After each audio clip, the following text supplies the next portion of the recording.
had all set. I was going to talk about the return of the New York Jets.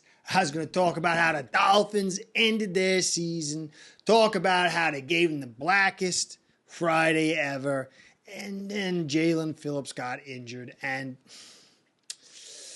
as good of a guy as you can get is Jaelan Phillips. All the heartache and the battling through just to get to this level. It's been tremendous uphill battle for this kid, and he was set, in my opinion, to have a breakout season. And then you see what happened. The calf moves. Dolphins take him out in a cart, and they say basically it's an Achilles injury. And I do this thing really standoffish, and there's a few guys that really, really get to me, even though I try to put this wall up because I want to be a good evaluator. Jaylen Phillips is that guy. So smart, so sophisticated. He plays music. Great family, super talent. Was on the rocks, had to fight his way to the top. I just cannot resist being a fan when it comes to this guy. At first, I held off. I wanted to see some things year one.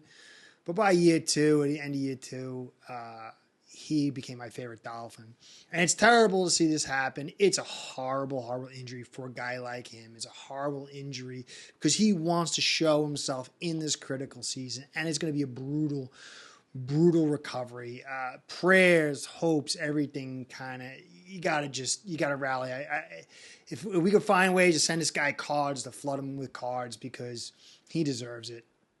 And that kind of just, it stole a lot of the thunder of this, I was going to go all fan for this one, just have a good time, because to me, the Jets offense, it's so bad. I can't almost treat them with respect in some ways. Defense is unbelievable, but gassed. I've played on teams with no offense. It's so disheartening as a defender, but got to get into it. Jaelan Phillips, you are my fave, next to my man Theron and Wilkins, probably my three favorite players, with a little bit of Van Ginkel on the side and two underneath. And but that's what it is. Don't forget Holland. Don't forget Holland. So yeah, I can tell. I felt like a gut punch. I felt like a gut punch seeing that happen, seeing him cry like that going out on the stretcher. Sucked. And I don't know if it's a turf. Some people are saying it's a turf. It was non-contact injury. Usually with a turf, your foot gets locked and then it snaps. But, Rodgers had that thing too, but he had a history of ankle injuries and calf injuries. I don't know. It just sucks however you slice it. So Dolphins, they pull off the big victory, 34-13. Again, Phillips is on a day, man. 1 sack, 3 tackles for loss, 1 pass defense, 2 QB hits, and 4 tackles. I mean, you go back and track where this guy's trajectory was going. What a dang shame, man, really. Holland, he got injured too. They say knee, came in. First it looked like a concussion, but it was a knee. Tehran had a quad injury and he was pulled out. Cotton had some kind of injury. He was pulled out. Lamb had to come in with the bad back. And so that kind of going to aggravate things a little bit. It cost us a lot to get this victory.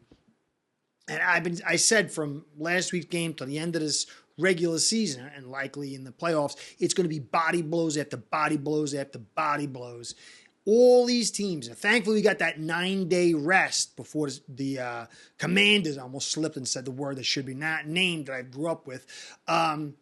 We got that 9-day rest we're going to need, but that is going to be a brutal game. I watched them play. That offense is not terrible. The D is still good, even though they got rid of Sweat and they got rid of what's-his-face, the other kid, to San Fran. Can't think of his name right now.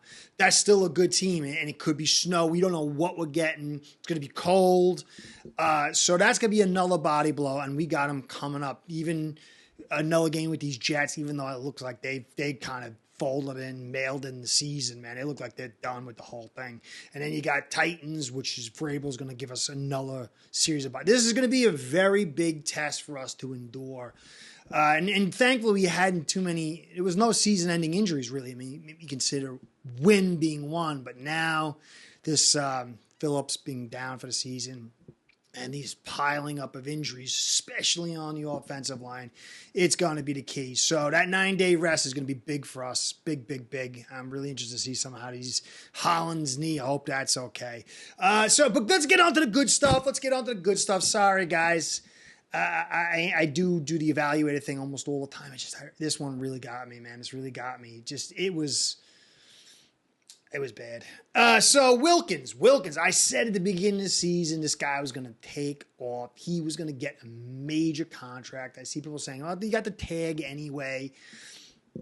But I think if Wilkins performs at an ultra high level, which he's probably going 6.5 sacks, he got 2 today, 2 tackles for loss and 2 QB hits. He's probably going to get close to 10 or 11, maybe more, depending. But I'd say probably like around 10, 11-ish. To go along with his health, to go along with his ability to stop the run, to go along with his ability to pretty much play any defense, and to be the leader he is, this guy's going to get people are laughing at me, $20 million. He's over $25 million if he hits these numbers. Way over. And you could tag him, but he's going to hold out. Why wouldn't he? Because, you're sticking it to him. So he's going to stick it to your back, most likely. And I don't know if we're going to have the money to sign him. Maybe, I'm hoping we do. But then that might put problems in other areas. But this guy's a stud. You take this guy off this defense, he's the heart of this defense. So this guy had a phenomenal game. He's having a phenomenal season. And you can see a little bit of pass coverage where it's not 1, 2, 3, go, and the ball's out. This guy can get to you and everything else. And there was one, he made a tackle all the way downfield. It was last week. He had it on the little skinny, small, little, looks like your neighbor next door receiver. What's his name? I can't remember his name from the Raiders. So we got to keep him somehow. Holland TD return. I was like, whoa, we'll get into it. The Tua pick and then the Tua pick. But that was the Hail Mary, man. That was like, I was down and I was up. What a return by Holland. That flipped the game on its head. And I think when you watch Saleh at the halftime, he was like, yeah, we got to do our thing. He was like totally zombied.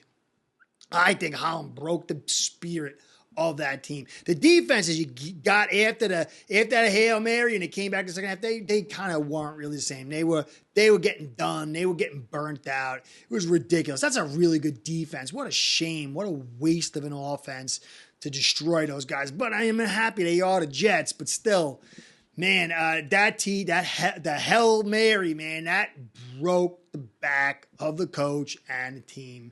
And it was also, I think in the third quarter, if you saw it, there was a hit by Elliott on the tight end. What's his name? The guy they drafted, he's like 6'7". They just started Rucker or something. It was a beautiful hit. This guy's big, 6'6", 260, and Elliott's like low 200s, and he jacked him up. It was a beautiful hit. This defense dominated. One of the worst offenses I've ever seen. No offensive line. I mean, our offensive line looks like, all pro. This is the worst offensive line maybe that I've ever seen with a guy that's, a quarterback who's, picked off the street or something like that. So you can look at the defense and there's nice things to look at, but this was like, all I could think of is like a dolphin character with the helmet on just beating baby seals. That's what it felt like on defense to offense. It was, I wish I could have gone and run with that rather than the Phillips thing.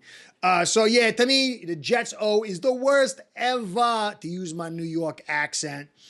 Ace Per Head's betting software is the premier white label platform for bookies to manage their players and grow their sportsbook operation. Click the link in the description below to get set up in minutes. Ask for the Curtis promo and get a special introductory discount. And then from our offensive side, they had a 26-run defense. And if you watch, we struggled to run the football in the first half. It was like 3.2. Then some people touting, we got 150 yards today, check. This defense was on the field. They were gassed. They quit that last run for the touchdown. They just like, I'm not even going for it. So you got to take that, give and take. We struggled that first half. Although, when you get to Tua, that pass to Tua to Hill in the end zone, there was a little tug there by Sauce. Sauce gave a little tug that wasn't caught. Was it the reason he didn't catch the football? I don't know. Some people are complaining about Sauce tugging and pulling and holding, but X has done that his whole career, and so Dion does it. Every good cornerback does it. He didn't get caught. Maybe he should have been caught by the refs or not. Did it affect him or not? So really, should have been, I think, maybe like 2 for 2 because he made that nice throw. Obviously, you're going to fixate on a return for a touchdown, but there was pressure inside from my man Teron. But when you watch it, Cotton was like deep engaged, and there was a pocket there. And then Teron he was shortly out. He was out a drive or so after that. I think he was already injured or whatever. But so the pressure was coming, and Tua saw it and got rid of it rather than taking his sack.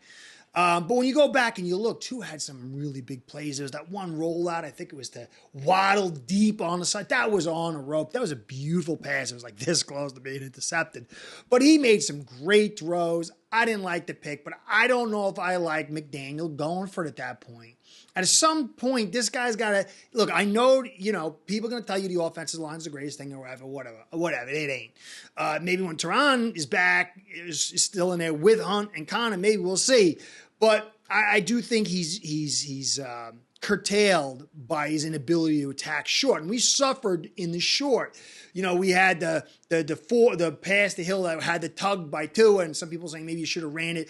I think you should have gone for the field goal. But we really can't run inside, and I give McDaniel that little leeway. But when you're up the way you are, and you got a minute and 17 seconds or whatever it was, and no timeouts, there's no need to throw it. Whatever it was, just run it out and then punt the ball and get into the second half. Sometimes you could be overly aggressive. I think McDaniel's got to work on that. And sometimes I think the aggressive nature does put a little too much onto his plate because the offensive line isn't where it needs to be. Tua's got to carry a lot. As I showed in the film, people keeps talking about Jackson had a great. Jackson gave up a sack day. Jackson struggled on a couple points. Was he terrible? No. But, this offensive line has problems, and it holds McDaniel down, but he's still a little aggressive, and he wants to get those deep plays, and he wants to keep attacking. But sometimes I do think it puts a little too much onto his plate. Although, last point from McDaniel, he kept running the football. And that's what I said in the beginning of the season. I wanted to see him understand. He kept running that football, which sucked the life out of that Jets defense that was on the field. So there was good and bad here for both Tua and McDaniel. I think both are held back a little bit by this offensive line, and both need to get some stuff fixed because you got no offense on the Jets. But if they had a good offense, it could have been a big problema.